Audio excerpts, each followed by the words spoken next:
Hi, I'm Kelly Guenther for Seattle City Light, and this month we have 3 great stories for you. First, we'll tell you about biodiesel, how car owners and even the Washington State ferries are filling their fuel tanks with vegetable oil instead of petroleum. Then we'll fly up to the North Cascades and check the level of the snowpack after this extremely sunny spring we've enjoyed. And last, we'll go to the brand new library and check out the energy conservation features of this new building. But first, this message on Seattle's Green Power program. Back in 1928, Seattle City Light's customers liked visiting the Skagit River so they could see their investment in clean, renewable energy. Today, we're still investing in renewable energy. By signing up for Seattle Green Power, you can make sure that clean energy like solar and wind power will belong to Seattle for generations to come. It's the energy we need and the environment we want. Buy your own Seattle Green Power at our website or call us at 684-3000. It's a pretty amazing concept, having diesel engines run on vegetable oil. It's a material called biodiesel, and more Seattle citizens and companies are trying it out. The Washington State ferries, a signature icon of the Northwest and a major greenhouse gas contributor. Ships pump out a lot of diesel soot and make up 20% of all diesel emissions in Washington State. But Seattle City Light is trying to change all that. At this gathering on Coleman Dock, Seattle City Light and the state announced a greenhouse gas reduction partnership. One of the Vashion Island ferries will now be adding 20% biodiesel to its fuel mix, and Seattle City Light will be paying the difference for this more expensive energy source. Biodiesel is distilled from vegetable oil and can run in all kinds of diesel engines, like the ones on the ferry. Well, it's basically vegetable oil with the glycerin removed. It's the same process of making soap. There are huge environmental benefits. One ferry running a fuel mix of 20% biodiesel will emit 75 fewer tons of diesel soot and 412 fewer tons of sulfur dioxide in a given year. Biodiesel also produces 80% less carbon dioxide than regular diesel. All of this will reduce greenhouse gas emissions and prevent global warming, something the city has promised to do. Corinne Grandy is with Seattle City Light. That's right. This is something that the City Council and the Mayor passed through a series of resolutions several years ago. The city wants net zero greenhouse gas emissions by 2005. Jorge Carrasco is superintendent of Seattle City Light. Projects like this one enable the utility to meet that goal. And that's what really this project is all about. There are a lot of things that we're doing in the fleet and in how we operate the utility to accomplish that neutrality goal. But we have to look outside the utility for mitigation projects, and this is the kind of project that makes a lot of sense for us and for the community. The reason Seattle City Light offsets some greenhouse gas emissions outside city limits is pretty simple. Most of the resources that we use are hydropower, whether it's from our own facilities or through the Bonneville Power Administration, but we do have some contracts that are tied to fossil fuel generation. For example, we have a contract with the Klamath Falls natural gas plant down in the state of Oregon, and there are, of course, greenhouse gas emissions associated with that plant. Also, some of the electricity that we get from Bonneville Power Administration is electricity that the Bonneville Power Administration buys on the market. We don't know exactly where that electricity comes from, but... So Seattle City Light offsets greenhouse gas emissions outside the city since its power generation affects communities beyond the city. Governor Gary Locke. If we're able to reduce the emissions from our ferries by using biodiesel, that helps Seattle City Light reach its targets. It may not have been able to reach the target on its own by providing funds to other entities, whether it's the state or private sector, to reduce greenhouse emissions that contribute to global warming. Then we're having a net reduction in all of these gases. Inside city limits, the city's fleet of diesel-powered vehicles is now using an ultra-low sulfur and biodiesel mix in their fuel tanks. Seattle City Light is paying for half the cost difference of this alternative fuel. We have another agreement with Seattle Public Utilities in which we're providing funding to pay for the cost difference between a low sulfur diesel and a 20% biodiesel mix that's used in part of the garbage hauling vehicles. Governor Locke says programs like these are absolutely vital. If we don't address the issue of global warming, within 20 years, we may not have skiing in Snoqualmie Pass and some of the recreational opportunities that we now enjoy in the mountains. We will have less snow in the mountains in the winter, which means less snow that can melt to provide drinking water for people, water for salmon, wild salmon, or water for irrigation. So we've got to be concerned about global warming, and we need to do everything we can to reduce our reliance on fossil fuels, to have more fuel-efficient cars that don't burn these fuels that then contribute to global warming. Seattle area drivers are also stepping up to the plate. Here at Dr. Dan's in Ballard, about 400 different customers gas up their cars using biodiesel at a cost of about $3 a gallon. How it works here, it's kind of the older style key lock system. It's on a prepay honor system. And it also has access to city vehicles if they would ever choose to pick up 100% biodiesel. Dan Freeman imports his biodiesel from the Midwest, but that may soon change. A number of smaller companies are now beginning to produce their own biodiesel in the Puget Sound area. I call this the Pioneer. Bruce Barber built his own backyard refining plant and gets his vegetable oil free by visiting local restaurants. But it does affect how his exhaust smells. It smells like French fries. My kids think it smells like popcorn. I think it smells like barbecue. Customers that try biodiesel are raving about it. It's been great. I'm getting well over 40 miles to the gallon for around town and over 50 on the road. Like the newer Volkswagens get between 40 and 60 miles per gallon. So even though the fuel costs a bit more, it doesn't cost any more per mileage, and the cars don't cost any more. So you get to use an alternative fuel that doesn't come from foreign oil, doesn't add to global warming, and hopefully here will soon support local production.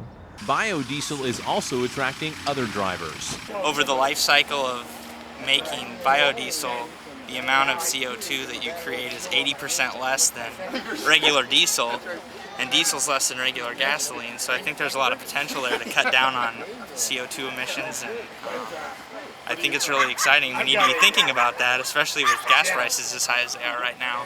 So whether it's the Washington State ferries or a passenger car, biodiesel is catching on, and more ferries may soon be using it. If this is a successful endeavor over the next year, any chance you could see the program grow? In fact, we're already planning additional projects of this kind as we speak.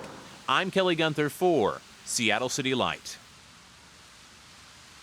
Coming up, we'll fly a helicopter high into the North Cascades and check on the snowpack.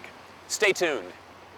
Seattle City Light hired fisheries biologists like me because they take very seriously their need to respond to environmental stewardship. The Skagit River supports the largest overwintering population of bald eagles in the continental United States.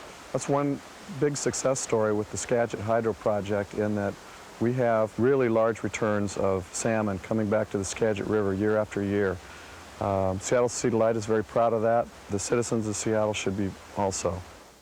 So, just how much snow melted in the mountains during this incredible spring we've enjoyed? Peter Clark brings us this report.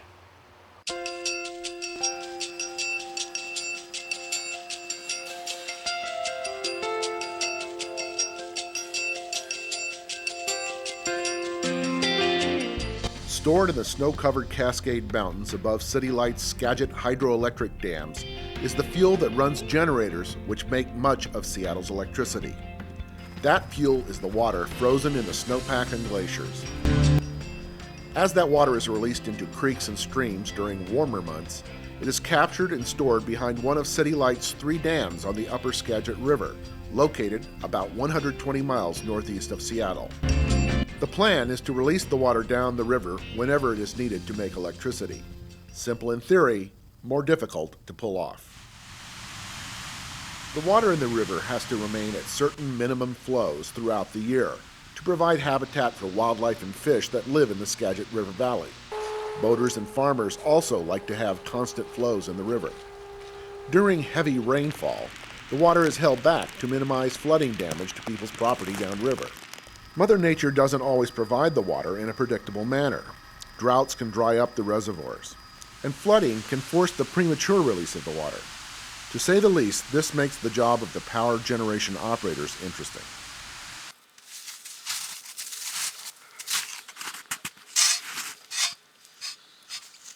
But City Light does have a crystal ball of sorts that helps them glimpse the future. It's forecasting that uses the historical record and the knowledge of just how much water is in the mountains at a particular moment. Through the winter, a dedicated crew measures the snow in several locations so that the current water content of the snow can be compared with past years. That information helps the hydroelectric operators predict how much water can be expected and when. There was a time when these measurements were made by men who hiked the rugged Cascades to specific locations. There is still some hiking involved today, but most of that travel is done by helicopter. Pilot Jess Hagerman and his partner, Ken Larson, have made the journey and taken the measurements for years. Their meticulous sampling of snow depth and water content augments more modern techniques. This thing here. This is a radar altimeter type of thing up there, and it bounces off the snow and then it tells the depth, or it gives a recording of the depth. It's an automatic recording device that you can pick up on the internet. Hagerman and Larson, along with another crew, visit 16 sites in the North Cascade Range starting in January and revisit those sites once a month through May. This measurement is being made in April, and the snow is starting to reveal some bare earth. But snowshoes still must be worn to get to predetermined measurement spots. A few years ago, during a severe dry spell, this same location was bare of snow. This year, there is still a good 3 feet of soft, waterlogged snow, which will eventually melt and start a journey, flowing to Ross Reservoir and then through the turbines and down the river to Puget Sound. What we're doing is we subtract the weight of the tube from the weight of the tube with the snow in it, and that gives you your snow weight. You divide that back and forth with the inches of depth, and you come up with a water content. The same technique will be used at the next site the two men visit, a few thousand feet higher in the mountains. Depths here are 3 times deeper than the lowland area the team first visited. But even 9 feet of snow is a little less than what the crew normally measures at this spot. The snowpack seems to be below the historical average. Less snow means less water flowing to the reservoirs. Dam operators will use this information to determine when to start filling the reservoirs. The amount held back behind the Ross Dam and the amount released to the other 2 dams located downriver will not only determine the amount of electricity generated, but also how much water there is when the seasonal salmon runs begin. This reduced snowpack means there will be less electricity generated from the Skagit hydroelectric project this year. However, City Light has various sources of power generation, and even with lower snowpack in the North Cascades, water levels in other parts of the state may be sufficient to make up the difference. In addition, Seattle City Light has purchased power from wind power generators and natural gas combustion turbines, so there will be sufficient electricity to power Seattle. This is Peter Clark, reporting for Seattle City Light. One of the most modern buildings in Seattle is the Rem Koolhaas-designed Seattle Public Library. Stay tuned and we'll tell you how this very modern building uses some equally modern concepts to save energy. I visit the family farm at Woodland Park Zoo for my children. It's good for them. Hey, there's a pony. That's the same reason I support Seattle Green Power, so my kids can grow up here, where we choose clean energy like solar and wind power. 100% of my contributions to Seattle Green Power pay for local renewable energy projects like these solar panels at the zoo's family farm. To buy your Seattle Green Power, call or visit Seattle City Light on the web. Critics are calling it one of the coolest buildings in the world, but it's not just based on architecture. According to Sharon Bennett, this modern building's a real conservation workhorse. Seattle's new Central Library has filled the headlines, and now it's filled with visitors. The stunning landmark looks like it would really be tough to heat and to keep cool. Could Seattle's newest destination spot really be an energy hog?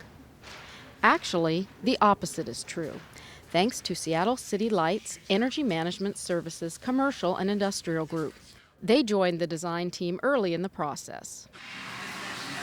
We went along for a behind-the-scenes look as City Light's John Roberts, Javed Madanian, and Building Commissioner Butch Paulson checked out state-of-the-art energy systems and the building's comfort level now that everything is up and running.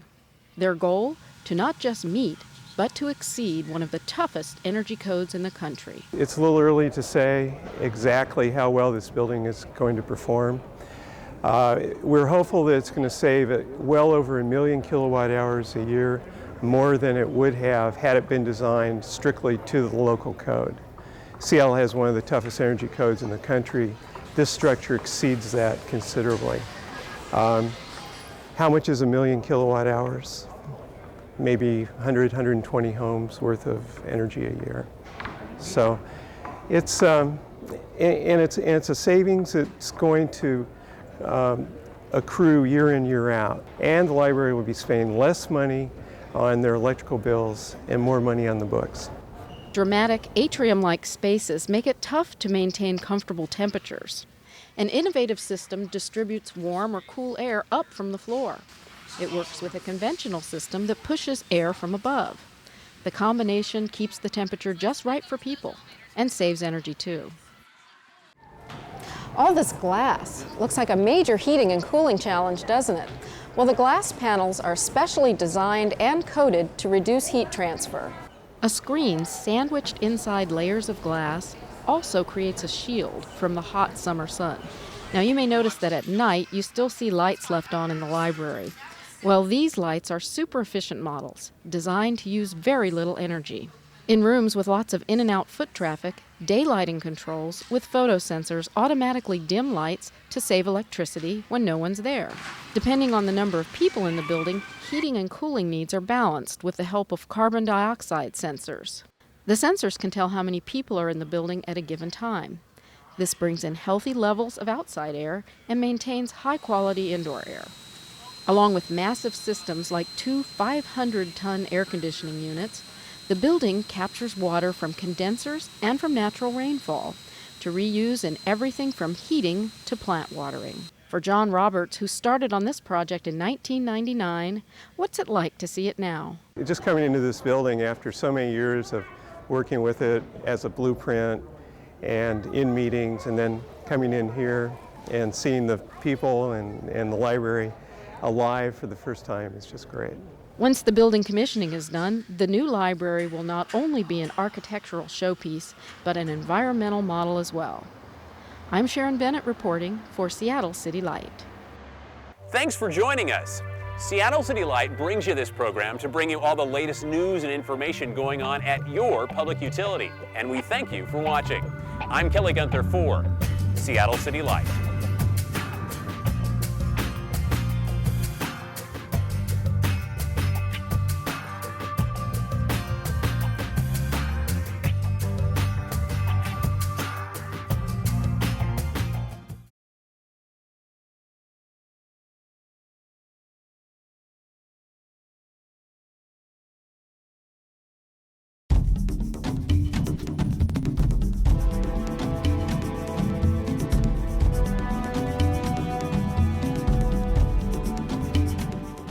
Hi, I'm Kelly Guenther with Seattle City Light. We're here at Discovery Park at an alternative fueled vehicle rally. Seattle's got a long history with electric vehicles. They actually had electric trolleys all the way back in the 1890s to pull those trolleys up the steep hills that horses just couldn't handle. Coming up in this show, we'll bring you all the latest on electric cars. We'll also tell you about the pole replacement program, what Seattle City Light does when cars run into utility poles.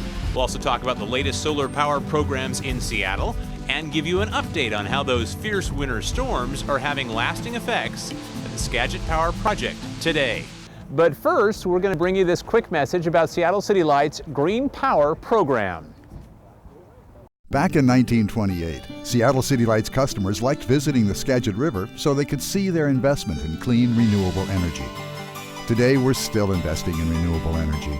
By signing up for Seattle Green Power, you can make sure that clean energy like solar and wind power will belong to Seattle for generations to come. It's the energy we need and the environment we want. Buy your own Seattle Green Power at our website or call us at 684-3000. Electric vehicles have come a long way, and they go a lot faster and a lot further than they used to. These advances are becoming increasingly important to the city of Seattle, since 60% of regional greenhouse gas emissions come from tailpipes. And with Seattle's legendary traffic, those emissions are increasing.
Vehicles, like the much talked about Segway scooter, for instance.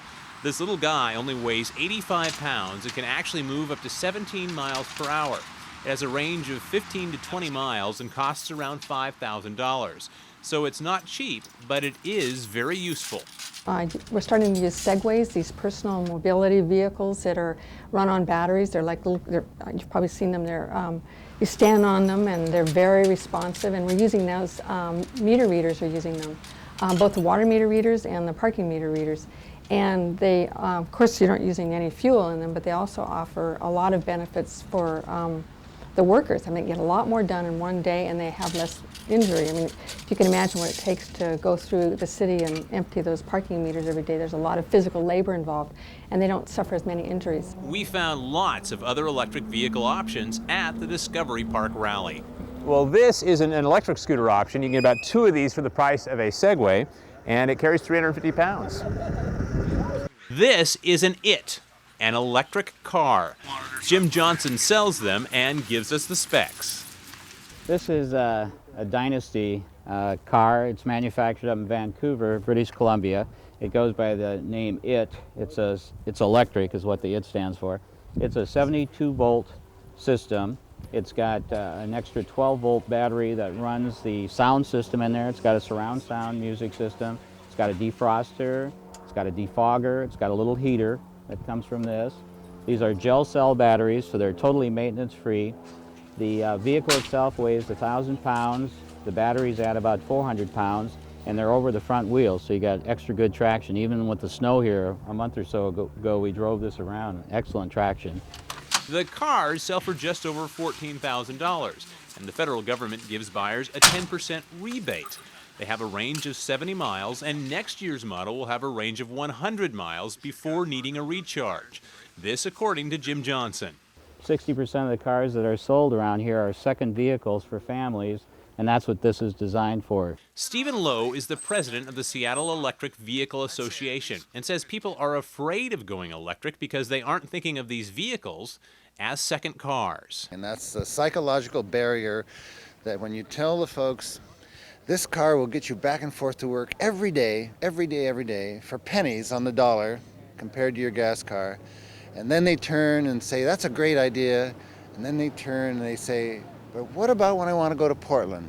These cars can't do that, but they can tackle many of the trips city employees and residents use their gas vehicles for. Probably half of all cars that start up their engines every morning travel less than 40 miles. For instance, this is an electric truck that's been fairly popular with some companies. The basic truck, electric, 48 volt, is about $16,000. The range on these is a little less than the neighborhood electric vehicles, probably in the 40-mile range with a full charge.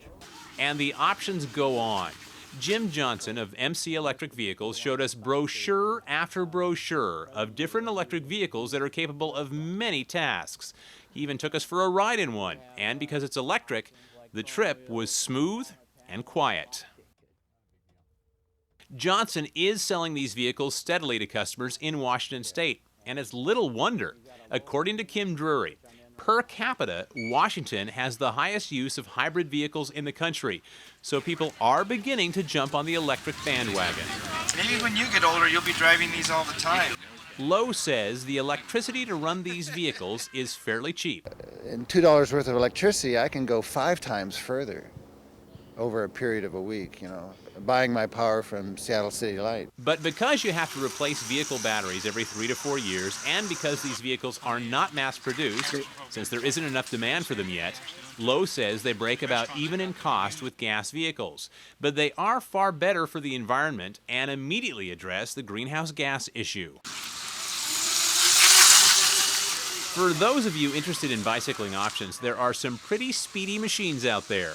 Stephen Lowe was riding this home-built rig. Many of these electric enthusiasts build their own vehicles and will even convert gas engine cars to electric ones. There are also electric scooters that are built for kids to full-size adults. They range in price from $200 to $2,800. The larger ones can also go 30 miles per hour and have a range of 40 miles. Finally, there are bicycles. For those of you who like to bike but hate straining yourself on the hills, these cycles are the answer. You can see just how easily David Hawkins tackles this incline. The batteries kick in only when you need them.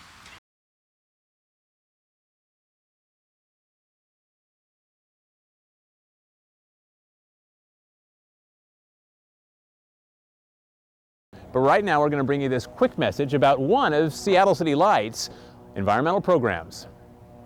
Seattle City Light hired fisheries biologists like me because they take very seriously their need to respond to environmental stewardship. The Skagit River supports the largest overwintering population of bald eagles in the continental United States. That's one big success story with the Skagit Hydro Project, in that we have really large returns of salmon coming back to the Skagit River year after year. Seattle City Light is very proud of that. The citizens of Seattle should be also. In this next story, Peter Clark's going to tell us about how sometimes cars and electricity do not go together. Utility poles and speeding cars don't mix. Cars and utility equipment are damaged, drivers sometimes injured, and electricity is interrupted. Power lines knocked into the street pose a deadly threat to both bystanders and the emergency workers sent to the scene. Seattle City Light is among the top utilities in the country in restoring power to customers. The utility has consistently met its goal of keeping the average electrical outage time limited to under 50 minutes per customer per year. So when one of these accidents occurs, City Light gets the problem fixed and the power back on quickly. What usually happens is we get a call from the power dispatcher. If it's a car pole, the power dispatcher will call a crew, and if it's during the daylight hours, they call a crew to in order to respond to the car pole accident. And usually the first one on the scene is what we call a line service crew, a trouble crew. They'll respond and they'll evaluate it and look at it, and then they will call the dispatcher back and say, yes, we need a crew to respond on the scene immediately. Because City Light employs its own line crews and doesn't use on-call contractors, crews can be deployed and lights restored very quickly. Repair logistics are planned and replacement parts stocked well in advance of an actual incident. Once the initial crew has determined the damage, a group of utility experts swings into action. The damaged pole is secured and power is cut to the wires in danger of causing problems, or in utility parlance, the wires are de-energized. Line workers coordinate with the System Control Center to reroute electricity and get power back fast to customers not directly affected by the accident. As shown in this training simulation, line workers do this on site by opening and closing circuit breakers, using special safety equipment to reroute the power around a damaged line. What the city does, the crew does, is minimize the outage, and that will minimize the outage and keep it into exactly where you are working at. In the case of larger outages, power can be rerouted from power substations. The way the system is designed basically is that the circuits run between two different substations, which give you two different sources of power. So that way, if one of the sources of power is lost, then you can use the other source to restore the power to those people who are experiencing an outage. Poles located at centralized storage areas are quickly loaded onto trucks and carried out to the site. These lengthy poles can weigh up to a ton apiece.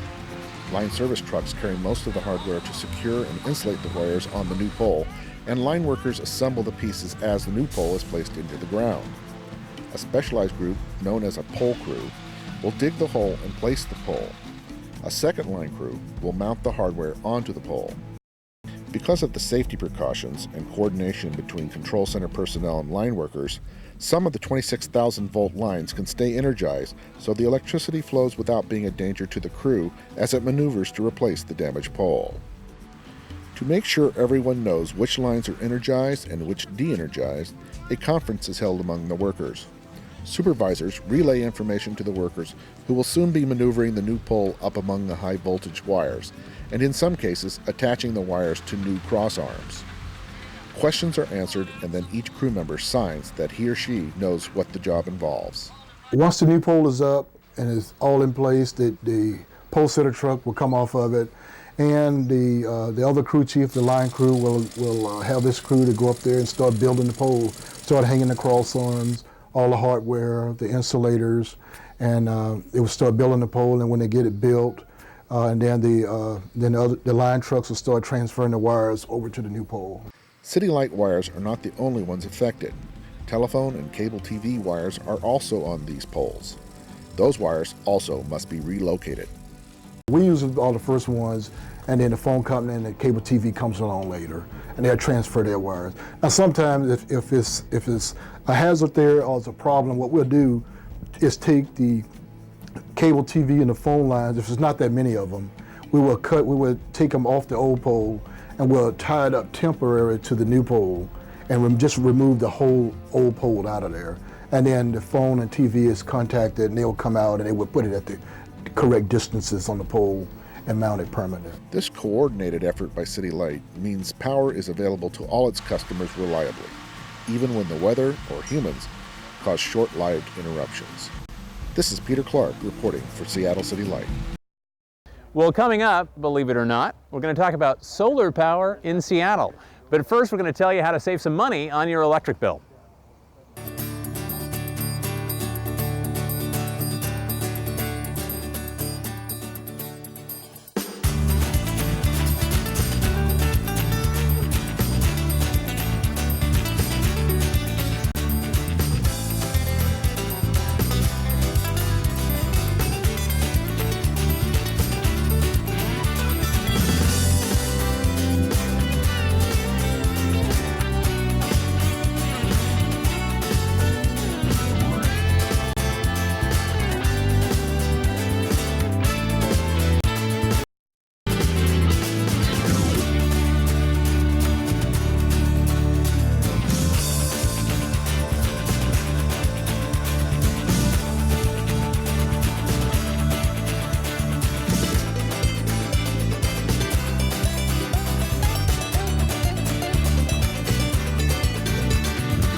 Yes, there are solar power projects taking place in Seattle, and Sharon Bennett's going to tell you all about them.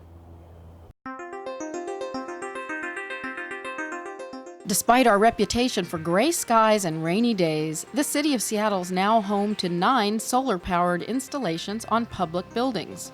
Nearly 4,000 City Light customers contribute a few extra dollars on each electric bill to Seattle Green Power, which funds renewable resources and places solar-powered systems at public locations you can visit, like Woodland Park Zoo's Family Farm and Bradner Gardens Park. Solar power in Seattle? While all these trees prove we're green, is there really much potential for generating solar power when it seems we just so rarely see the sun around here? Well, maybe this will surprise you. Even the cloudiest parts of the Northwest have the potential to generate more than half as much solar energy as in the sunny Southwest. As solar technology advances, the possibilities expand. In the last 3 years, 200 solar electric systems have been connected to the electric grid in the state of Washington. One of the best examples of solar power in action is here at the Environmental Learning Center in Carkeek Park. Built with the highest sustainability rating of any city-owned building, it's filled with innovative ways to preserve our environment.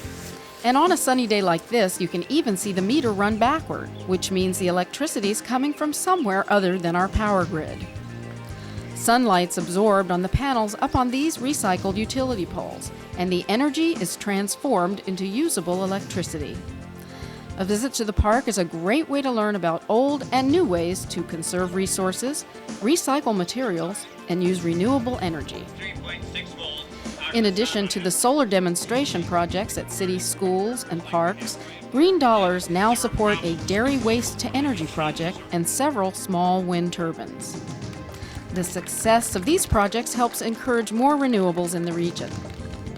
To find out more about these projects and the Seattle Green Power Program, please visit our website. I'm Sharon Bennett for Seattle City Light. If you would like to participate in that Green Power program, here's some information for you. I visit the family farm at Woodland Park Zoo for my children. It's good for them. Hey, there's a pony! That's the same reason I support Seattle Green Power, so my kids can grow up here, where we choose clean energy like solar and wind power. 100% of my contributions to Seattle Green Power pay for local renewable energy projects like these solar panels at the zoo's family farm. To buy your Seattle Green Power, call or visit Seattle City Light on the web. You might remember that those big storms we had really affected the Skagit Power Project up in the North Cascades. Big rock slides, some people were even trapped. Well, here's an update on what's going on now. High in the North Cascades, things are looking much better than they were last winter. In October, floods washed out Highway 20 and covered other roadways. There was so much water coming out of the mountains, Seattle City Light workers had to open the floodgates to lessen the pressure on the dams. November brought even more dangers. Several massive rock slides along Afternoon Creek and Falls Creek cut loose and buried Highway 20. The road sat under several 100,000 tons of rock. This is the only roadway connecting City Light's two company towns, New Halem and Diablo. Many workers in Diablo were stranded.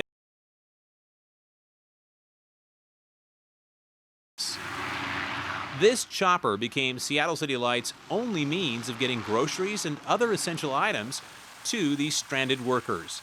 Yet in the midst of all of this, the dams never stopped producing energy, and workers made sure it was being delivered around the clock. The Department of Transportation reopened Highway 20 on March 22nd. Up until that time, they had only a temporary gravel road spanning the highway. But hard work on the part of the DOT cleared the rock and allowed paving to be laid once again. After the winter snow is cleared, Highway 20 will be open all the way to Winthrop and eastern Washington. This should be completed by mid-April. As for these huge rock slides, Department of Transportation crews are monitoring them. Special sensors have been installed that will trigger warning lights if rock movement is detected. The DOT also plans to blast away part of this ledge to create a basin that will contain any falling rocks. This blasting and basin construction will take place throughout the summer and will cause temporary road closures. Traffic heading east will be delayed at New Halem, but this company town contains the Skagit General Store with its world-famous fudge, as well as the Skagit Information Center, public restrooms, and numerous hiking trails. So there will be something to do during these temporary closures at New Halem. The Department of Transportation will establish a hotline telling travelers when to expect delays this summer. For more information, you can go to www.wsdot.wa.gov. Again, that's www.wsdot.wa.gov. seattle.gov, and that will provide information on the latest road closures as well.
We thank you for joining us and learning all about green power programs in the Seattle area. If you want more information, you can go to www.cityofseattle.gov/light, L-I-G-H-T. I'm Kelly Guenther for Seattle City Light.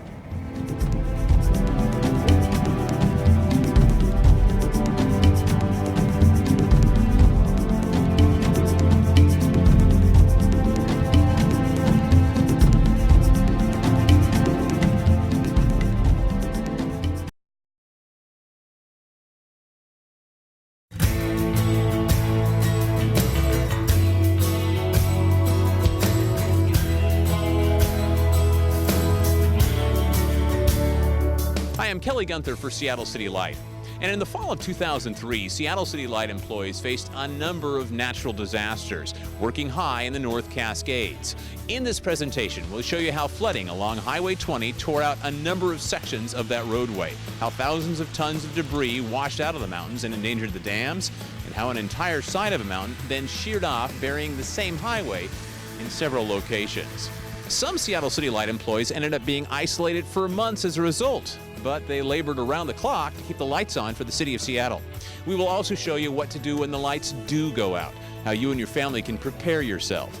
And finally, we'll show you the fish-friendly work Seattle City Light is doing along the Skagit.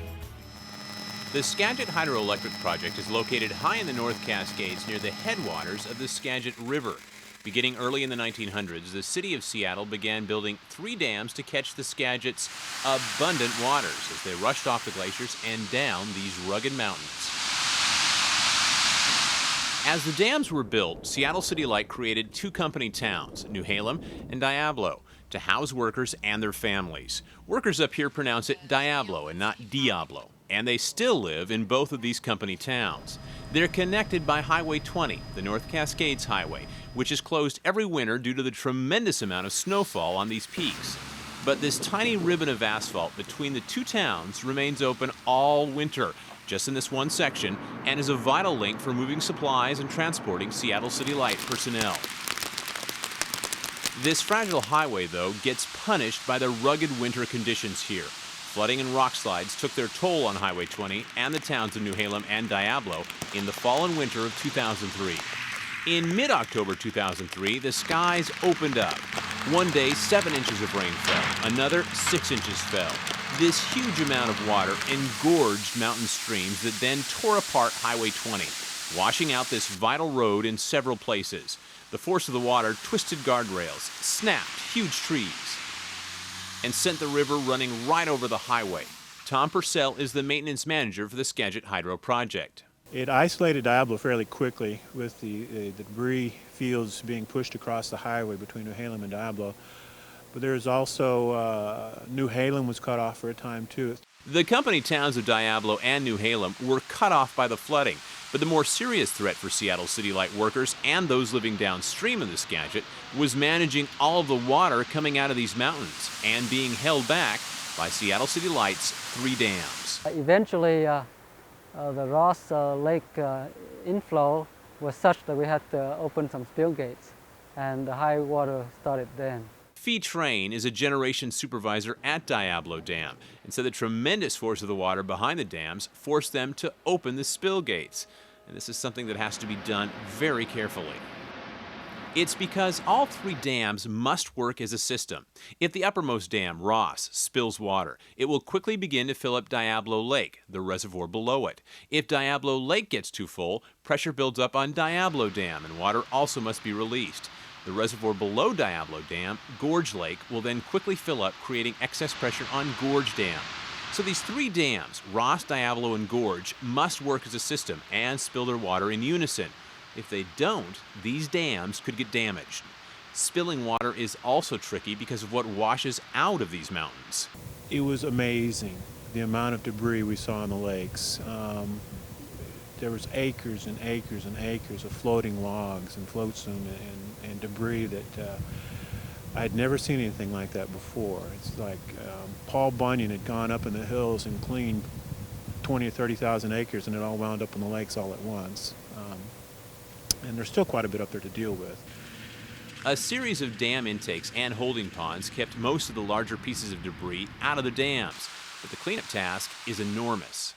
Well, we have a crew, call them a logging crew, lack of a better adjective at this point, but we have tractor boats, logging boats, and they go out and they do a big log roundup.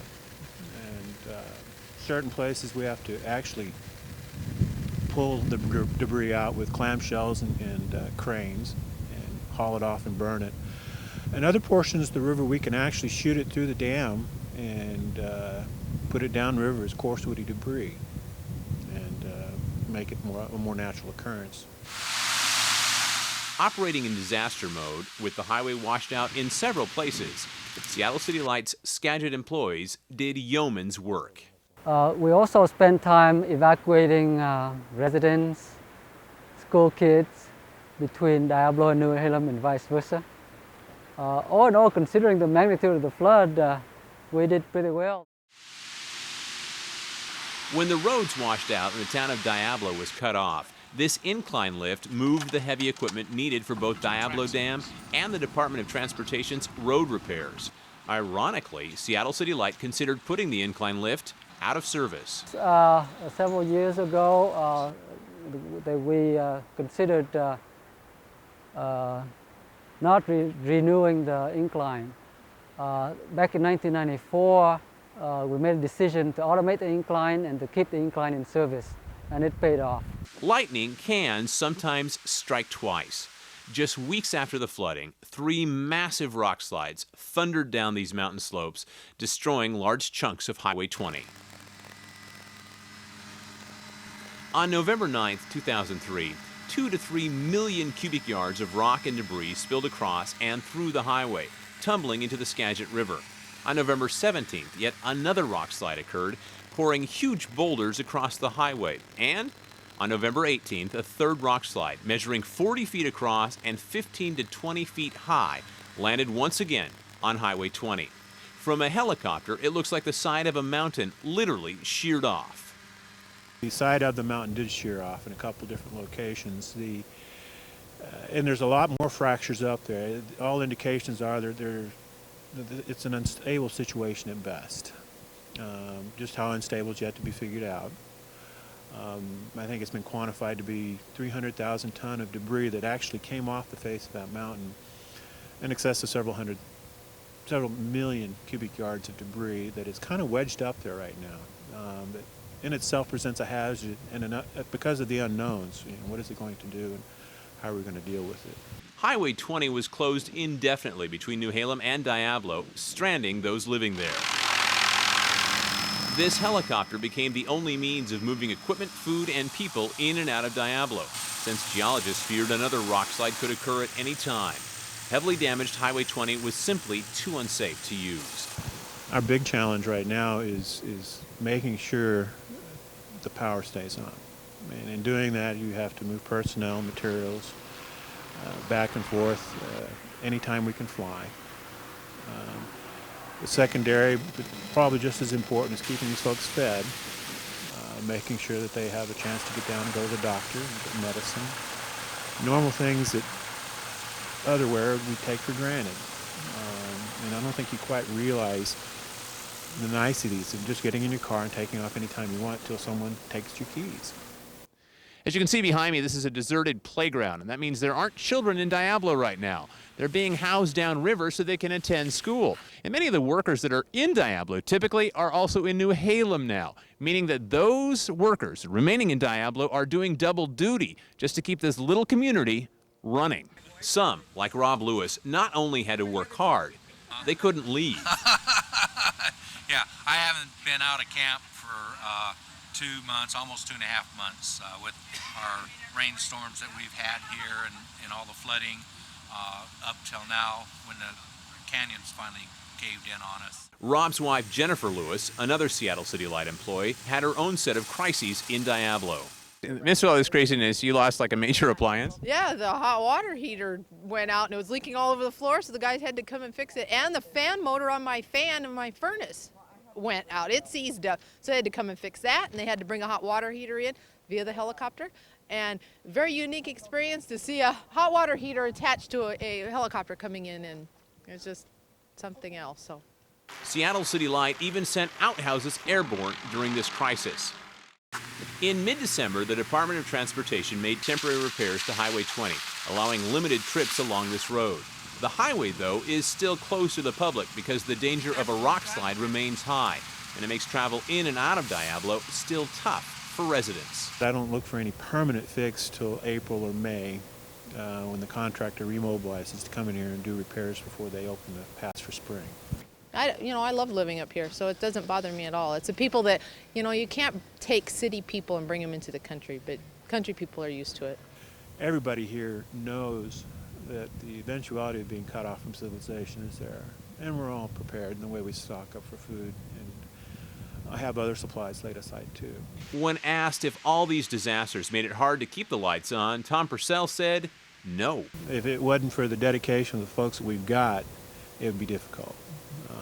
We're thankful, and everybody should be thankful that the folks are putting up with what they've had to put up with, and done so with a smile on their face, a little bit of grumbling, but done so with a smile on their face, knowing what their responsibility is.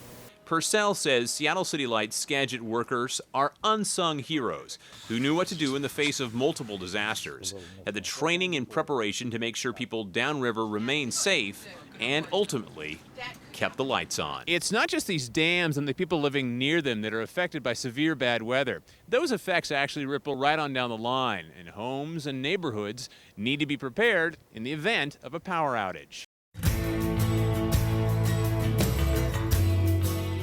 Safe, reliable electricity. It's something most of us take for granted until a power failure leaves us in the dark. Seattle City Light understands how hard it is to be without electricity. So when there's an outage, our crews spring into action to find out what went wrong and fix the problem fast. City Light's record of reliability makes us a national leader. We consistently meet our goal of restoring power in 50 minutes or less on average. Lots of things can spark an outage: stormy weather, a car and pole accident, birds and animals touching power lines, or equipment failure. Here's what to do if that happens. This may seem obvious, but the first thing to do is check the circuit breaker inside your home and see if the problem is inside your house. Then check to see if your neighbor's lights are still on. If not, there's probably an outage. Call our power outage hotline at 684-7400 for a recording of all known outages. If your area isn't mentioned, leave your name, address, and phone number. The information we get from customers is essential to figuring out what caused the outage. Well, what we really need to know is if they have seen or heard anything that would help us determine what the location of that outage is.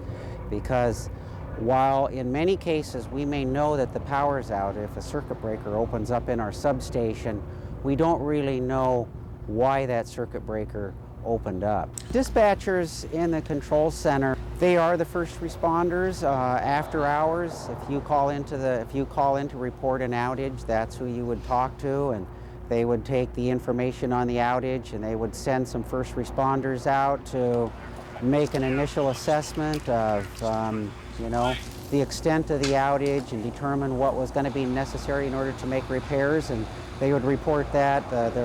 The crew that did that initial response would report all that information back to the dispatcher, and then they would make any other arrangements necessary at that point to make permanent repairs. Major problems light up the big board right away, while we depend on you to let us know about smaller outages. Cases where none of the customers can have seen anything that will help us locate the outage, we have to send a crew to the substation to patrol the line from the substation out to its end until they can find what that problem was.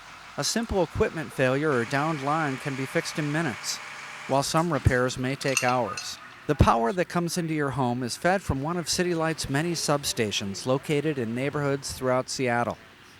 All the substations are connected, so if the lines to one substation are knocked out in a big storm, we can often restore power to your area by rerouting it from another substation. We have a number of circuits that run out and serve the metropolitan area, and the way the system is designed basically is that the circuits run between two different substations, which give you two different sources of power. So that way, if one of the sources of power is lost, then you can use the other source to restore the power to those people who are experiencing an outage. On rare occasions, we may not be able to restore power until the next morning, or even days later. That's why it's good to have a power outage kit that includes a flashlight with fresh batteries and glow-in-the-dark stick lights. Avoid candles, oil lamps, or anything with an open flame. A portable radio and wind-up clock may come in handy.